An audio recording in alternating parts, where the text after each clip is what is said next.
Welcome back to the ninth video of this UiPath RPA project. So till here we have completed all the workflows development. So we have completed dispatcher workflows development, for performer workflows development also we have completed. If you want to learn UiPath end to end, and if you want to start from scratch, this is the right playlist for you. And the link of this playlist in description. Please go through the description to watch all the videos of this project. Subscribe to the channel for more videos on UiPath RPA automation and Python. So the focus of the project you can see right now on your screen that we are going through multiple items, and out of this we have already developed a lot of it. I think 80% of the development part is completed. So we have already completed the dispatcher except the last step, that is setting up the RE framework. Same in the performer, we have already created all these workflows except last setup RE framework. So now in today's video, what we will do is we will set up the RE framework. First, we will set up the RE framework for dispatcher.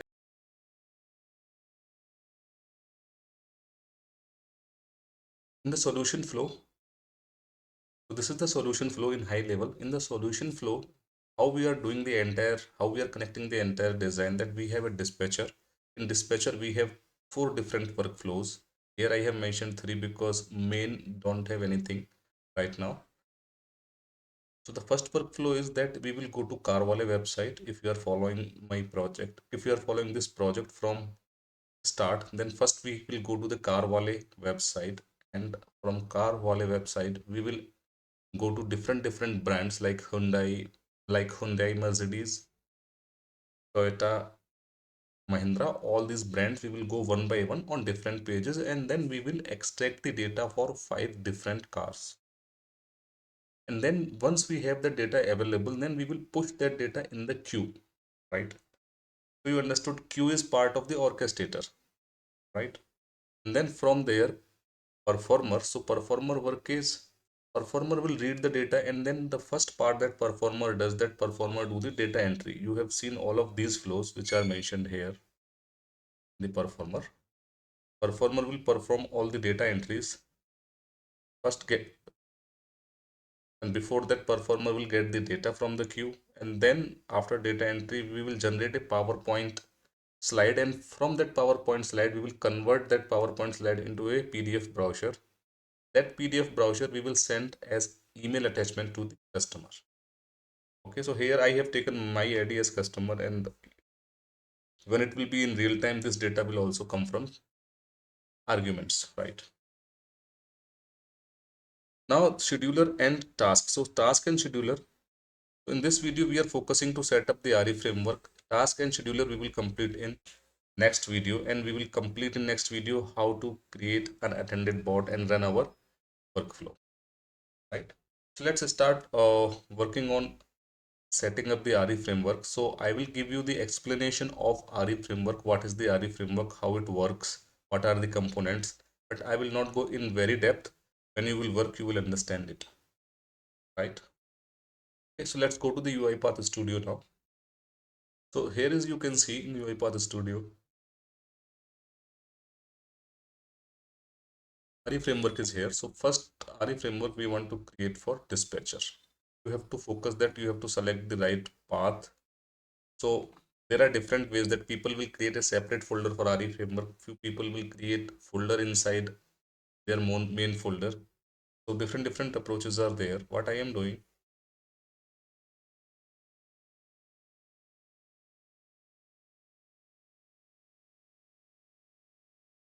it is a dispatcher.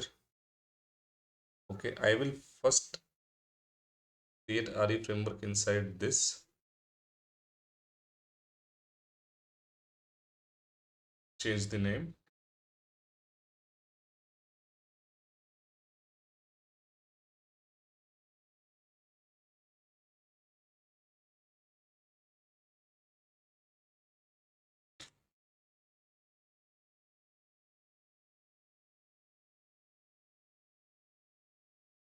It is ready. What I will do is that I will keep all the files in the same folder, including RE framework plus our workflow file.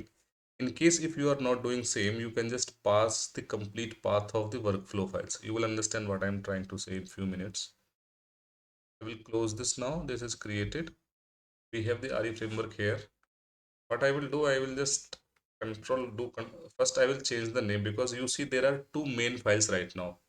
Main file of our workflow and the main file of this RE framework. So just rename this file main RE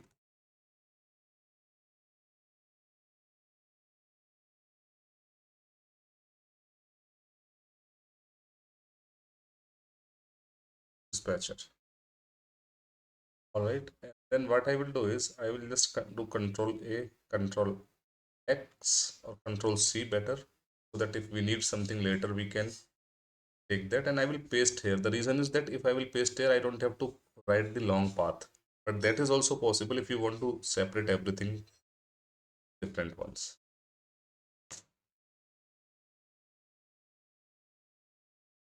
right? So first thing is that I will explain you the RE framework, what is RE framework, how it works, and then I will do the setup. And first setup we will do for dispatcher. So I have just copy pasted everything from inside to outside so that it is easy for us to track all the workflows, right?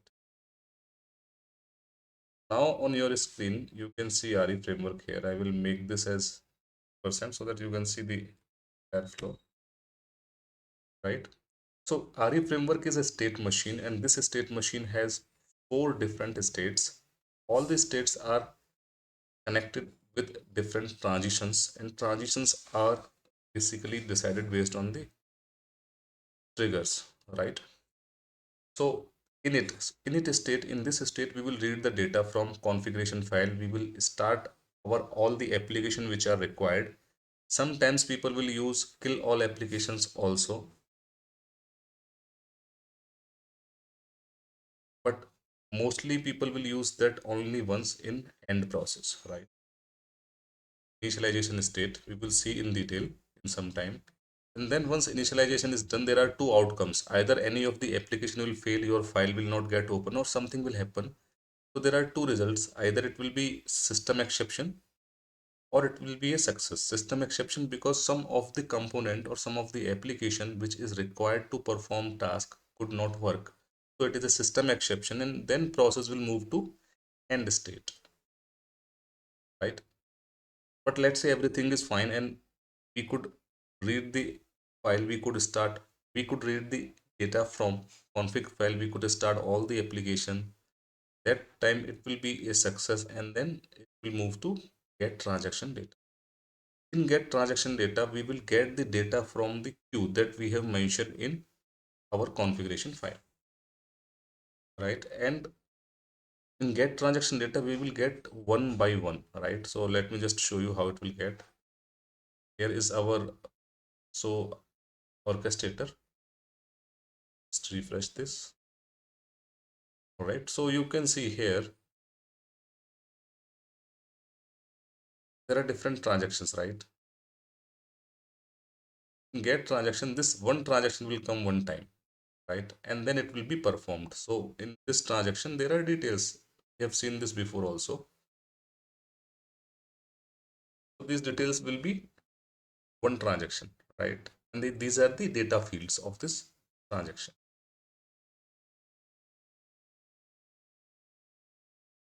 I will go back to RE framework.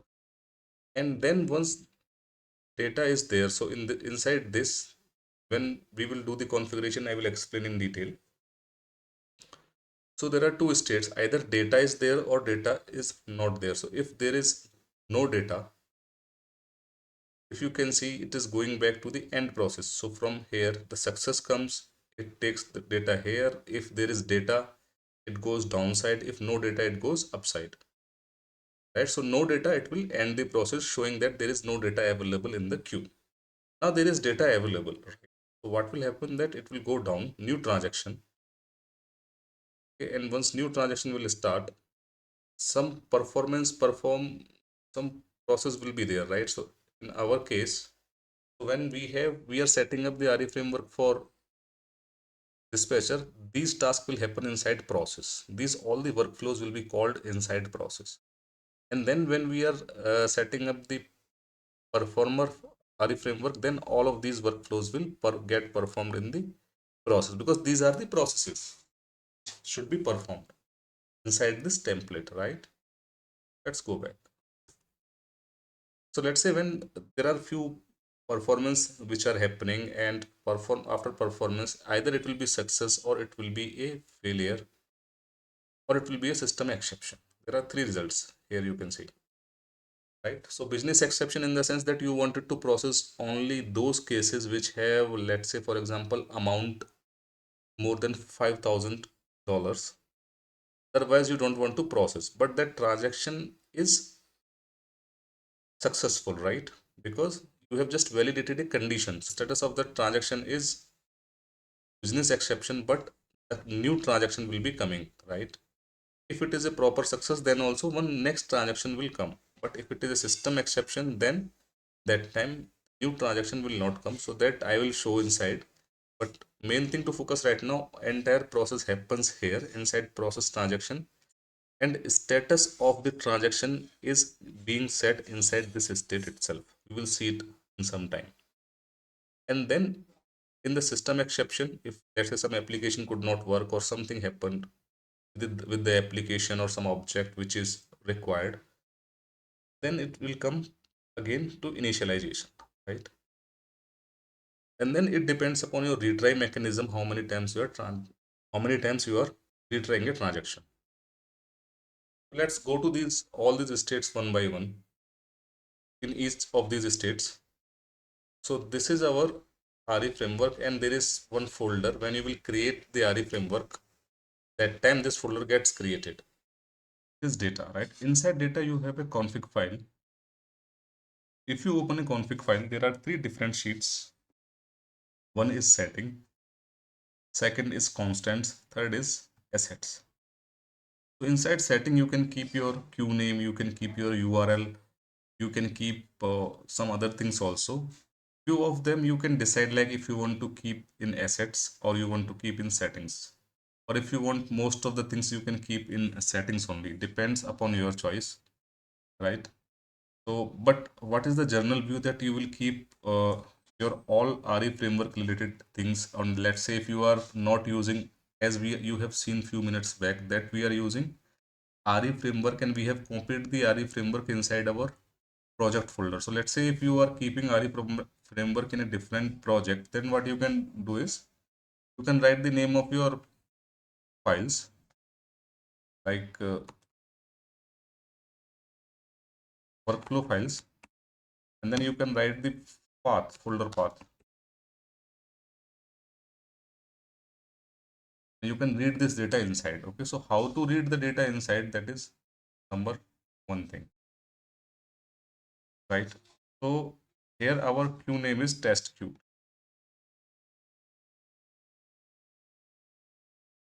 Okay, second thing is, let's say we are using this URL, right, for opening. So what you can do is you can take this URL, URL, correct? So now if you want to use these two things, how can you manage, how can you take inside your your flows? So for that we have to do slight modification in our flows. But before we do the changes, we should be able to read this data inside. So let's see, how can you verify that yes, data is being read or not? So I will open and I will try to explain this init flow now. Okay. So in it, what happens, like you have this, you can open the workflow parallel to this video and you can check into your workflow. You will get this first example file in it all setting. You can just click on open workflow. When you will click on open workflow, you will see that it has created a dictionary, right? New dictionary, correct? It has initialized a new dictionary. And this dictionary will be accessible across the RE framework. When I say across the RE framework, in journal, so you see the journal is the main, then general is the highest level of class in terms of programming language. Here it is workflow, right? So come in init settings, and it is reading files, right? Sheets. So what it is doing, that it is reading all the sheets one by one for each sheet, right? From where this in config sheets is coming.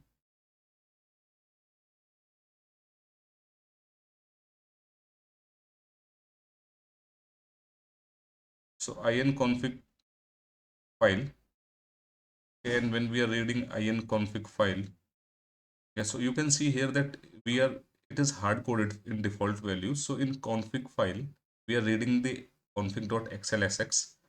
In sheets, we are reading only these two sheets for now. If you want, you can add assets also after a comma. That is the change that you have to do yourself. But right now I am not using that, but you will have the understanding. Right now I am not using that file, but you will have the understanding how can we read. You just don't have to do anything, just put a comma here, right? So when this flow will go to each of these sheets that you have just seen, and from each of these sheet inside that will go to each of the row, right? If you can see here, inside each of the sheet, it is each of the row, correct? And once it goes to each of the row, it will create a dictionary for you. So that this is the dictionary, right? So the name, the name column will be the key, and this value column will be the value. So you understand the dictionary, we have two components, key and the value, name on and the value, right? Can work, right? So all of this will be done, and then will be a dictionary that will be created for you. So asset is being read in the different workflow. Okay, if you want to read it.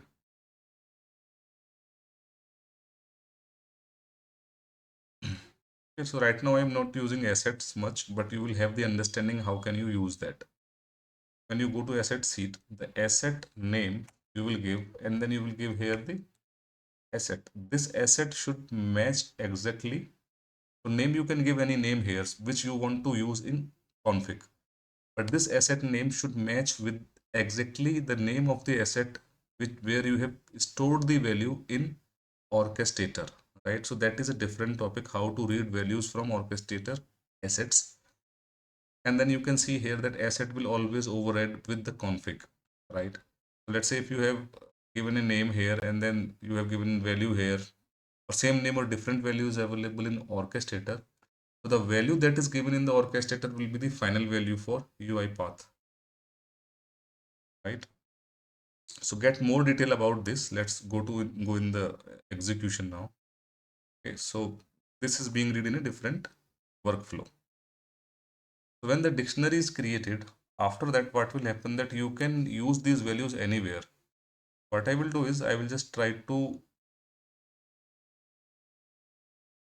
print these two values, like what is our queue name and what is our URL. So I am not doing anything else. What I will do is I will simply open this. In the end, any workflow, this is just for testing, okay? It's not required thing. What I will do is I will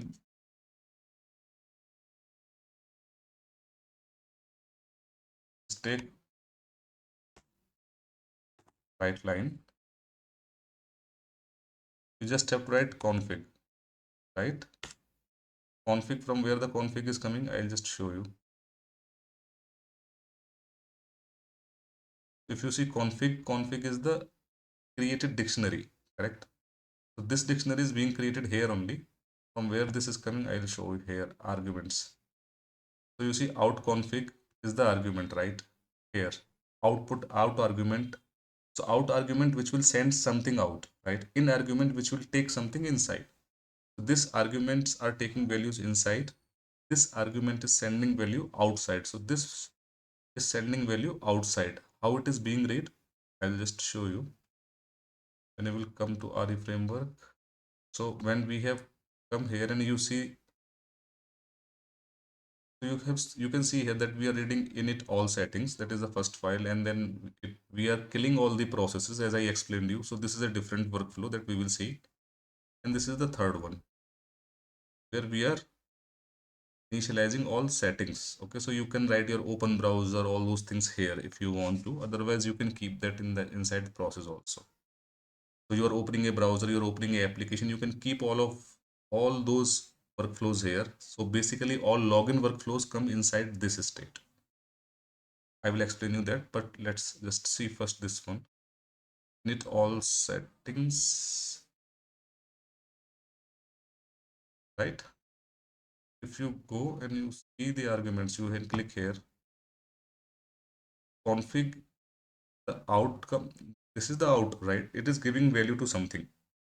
So out config is getting assigned to config, and this config is available across the journal business template, which means anywhere you can use your values and you can put the values. You can see journal business is the scope. Trying to see this within init only.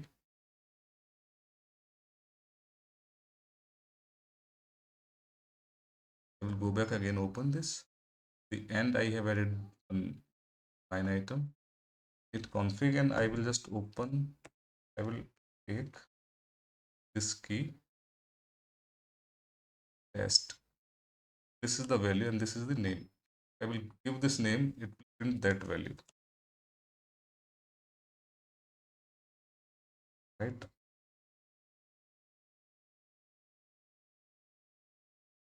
Just for message, I will print some line here. Just URL value. This is just a message for display, and this is the real key, right? So I will change the key into this one. On it, paste it, save it, save. And you should always run from here main framework so that it is going in all the states. Right now we don't have anything, we have not put, we just want to test that we are able to read this config file or not. Yeah, so this is the main thing, that if you will not close this config file, it will give you the error. Close, stop,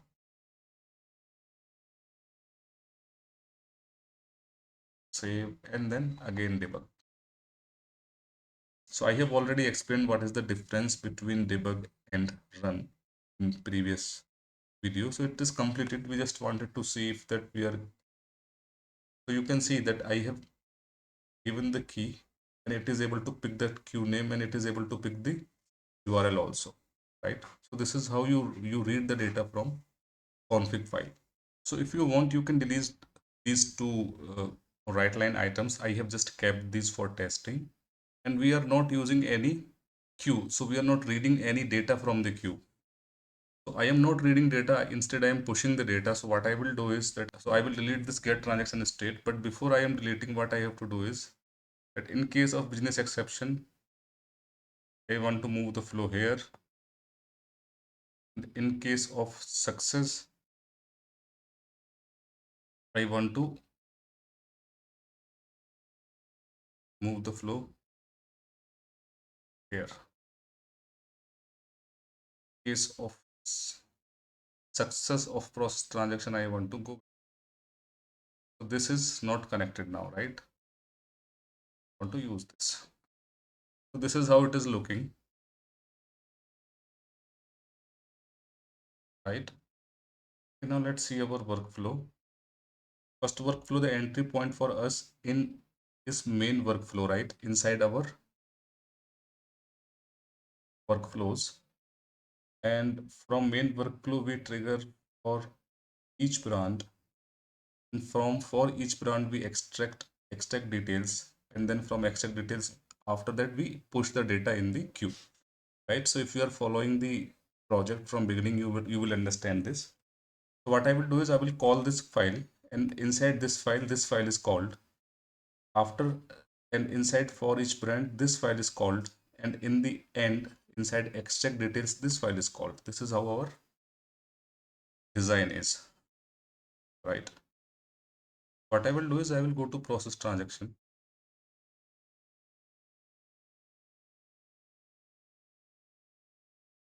Okay, and I want both of those arguments here in process transaction.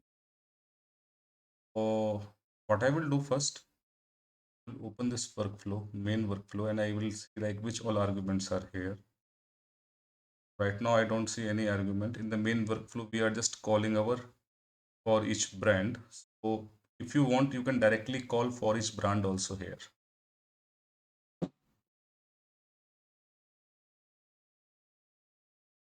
So if you will not call main, it will work because in the main there is nothing. Now let's open this for each brand. See what all it takes. So what I will do is, you remember that we already have this in the argument. Okay, so I will take this as part of arguments now.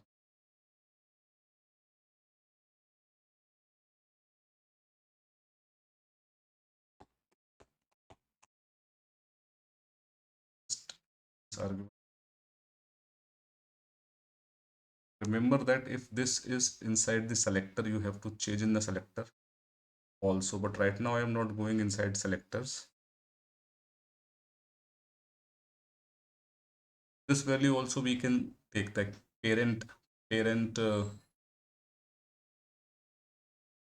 parent URL of Carvale. So it depends upon your design how flexible you want to make. So you can just create this also, this part also as an argument, right? So I will explain you with that argument. You will have an idea. What I was trying to say, that if you are using the URL inside this, right, anywhere, if you feel like you have to change it, just do the changes. I will come here for each brand. So what we are trying to do is that we want to read, the requirement is that this URL should come from config file. So we have just changed it from here. In the at the development time we have hard coded, but now we want it to be dynamic, right? So how will you get it? So we already have this value, few minutes back you have seen, and now it has become argument here.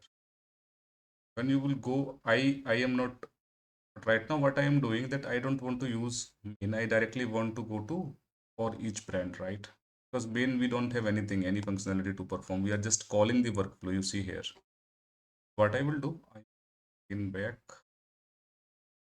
process transaction.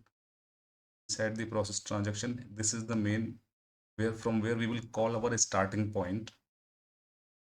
Open this workflow, right? You can just write a line here.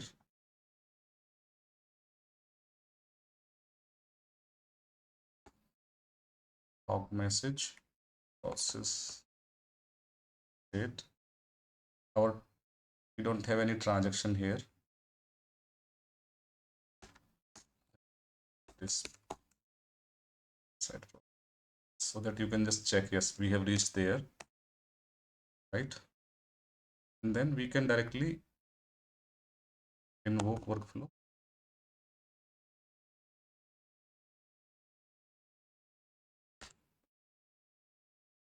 file. It is basically taking all the XML files within folder. So we don't need all of this. Only need for each brand. Okay. Put argument. It has only one argument, that is this. And how we can pass this argument inside this? inconfig dot.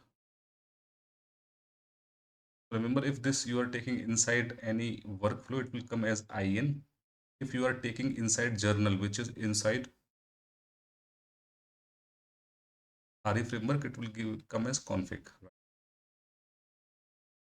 In, yeah, so this is as an argument here, right? Okay, so data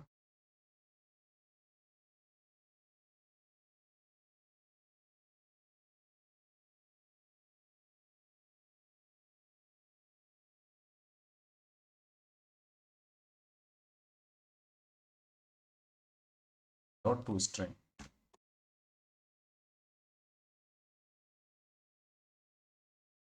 If you see here, in config is the input argument, right? Let's just run this much for.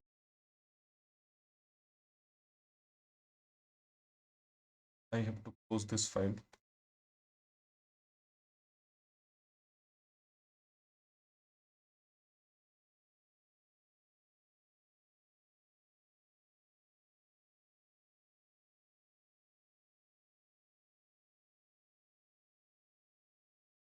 So it has opened the website successfully, right?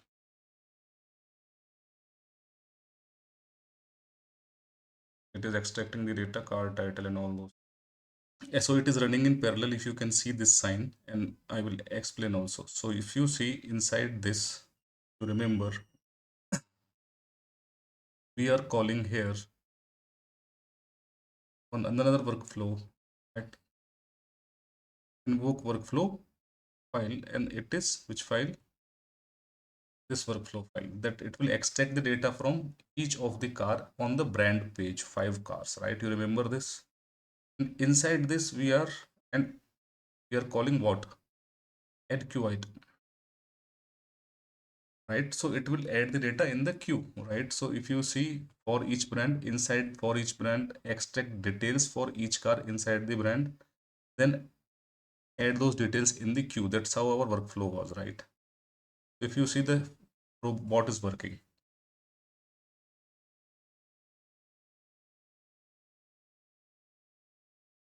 The best thing is what I we can how can we verify that? If you will go in the queue, you will see that right now one item is remaining, right? Once this workflow is completed, we will see how many items are there. Now our bot is on Mahindra cars, the brand, next brand. Let's continue watch the queue. I will refresh the queue now. See, of now it might take some time to show that real status. The execution of dispatcher is completed. If you want to check our house, you can see. You remember these lines? In the second video, we have seen all of these lines. We will disable these lines so that because this was only for development and test purpose, right? You might remember all of these. Now this data is added in the queue, correct? Just save it. We'll go back to the queue.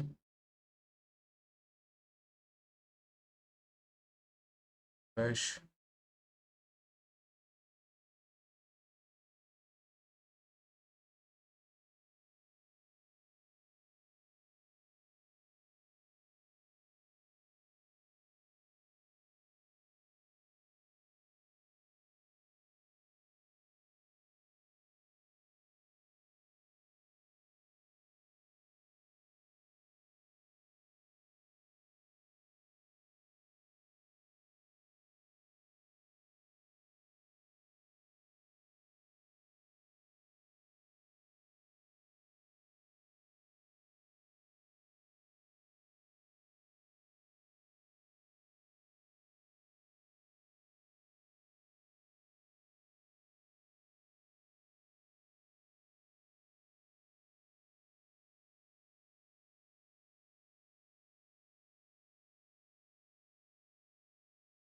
So meanwhile, this data is coming. One thing that I would like to clarify. So you see queue name here, right? And what we have done is that we have given the queue name in config file also.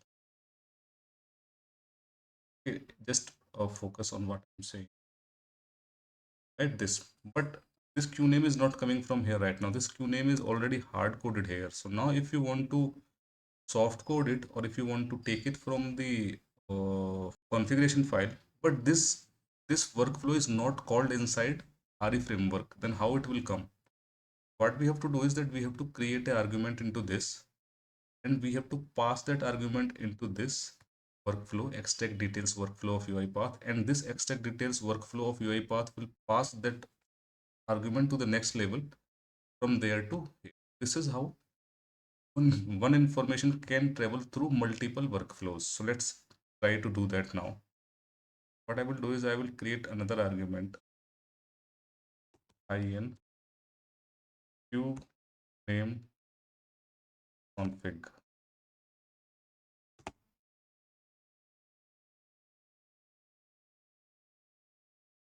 So this will be in argument, same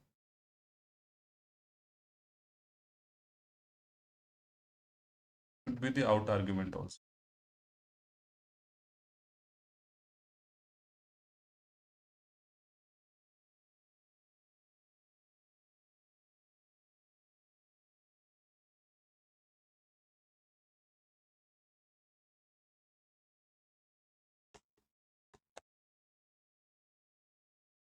Okay, and direction will be out. Save.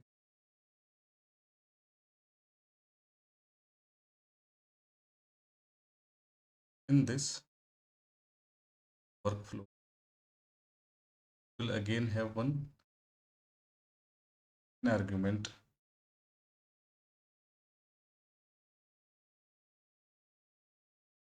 out argument.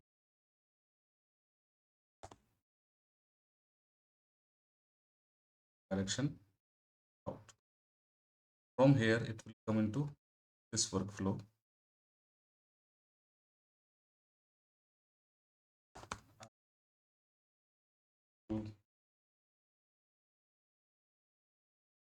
And this I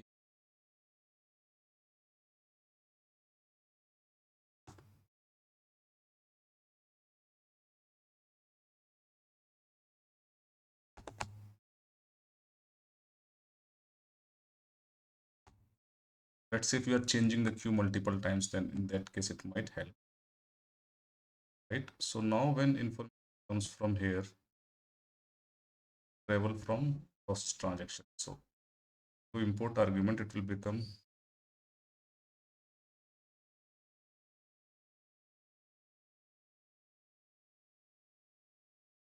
out argument. You cannot assign the value here. Argument you can do an config, and you just have to take the label of the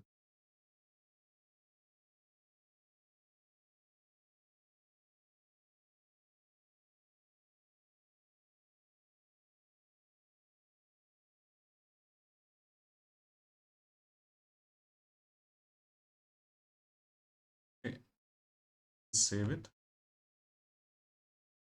and you will have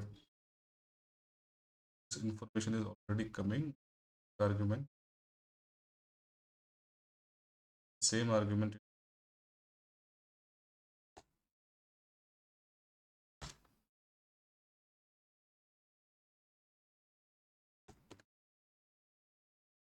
out.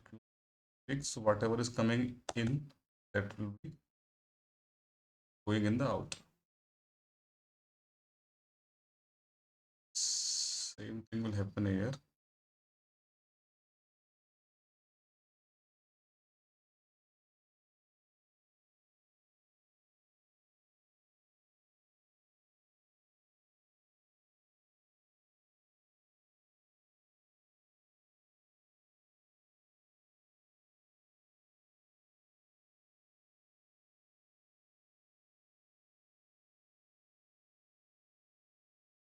Now argument,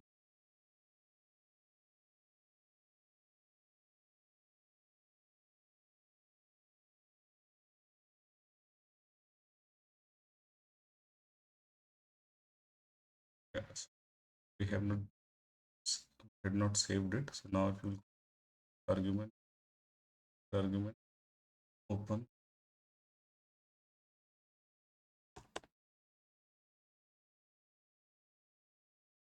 out queue value here. You don't have to assign it. Save. Go to insect. Here we are adding.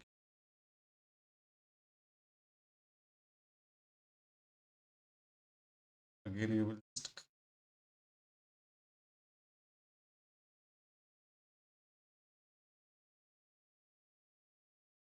7. Here you give the out name. Save.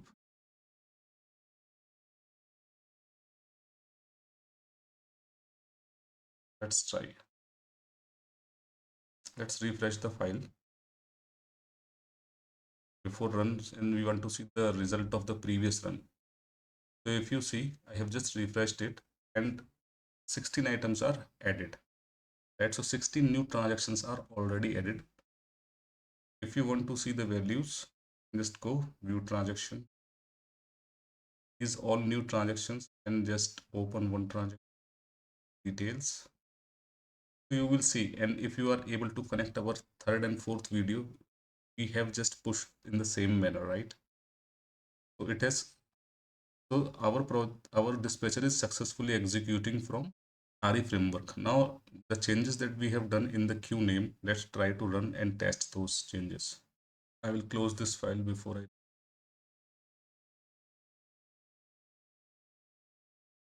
main.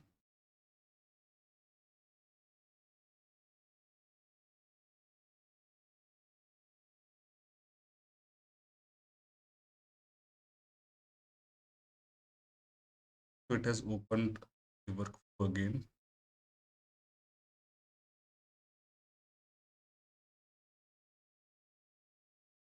Extracting the data. You can see this side.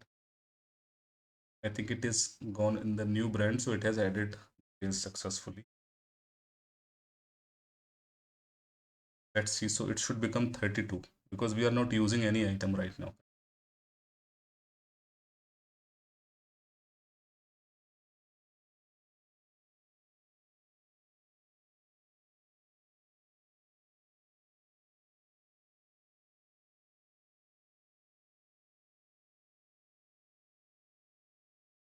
So this is on the Mahindra, which is our last brand basically. Stop in few minutes.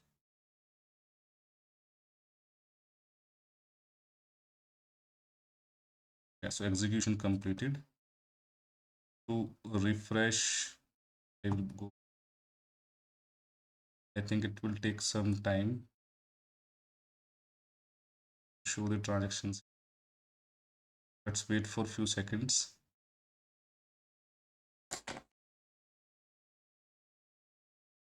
So you can see that item has become 32 from 16. So successfully added, all the data is successfully added, and we have all right. Now we have successfully completed our setup of dispatcher RE framework, and we are able to log in, add the data into use, and I have also explained you about the RE framework. Now in next we will see that how can we set up the performer, and we can use all of these workflows that.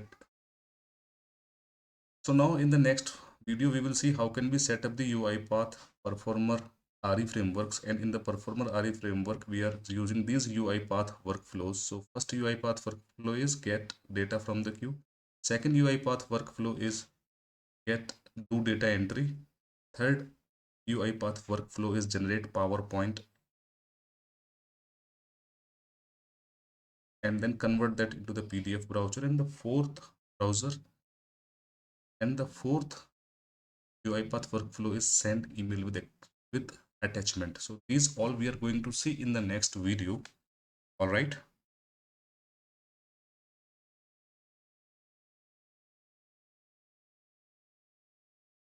If you have not subscribed the channel so far, please subscribe to the channel, hit the like button. And if you are watching this in shorts, please go to the full video for more details.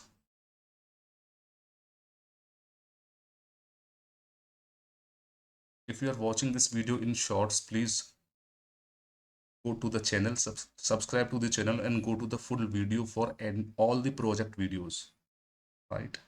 You will get all the related links and all the code files. Thank you. See you in the next video.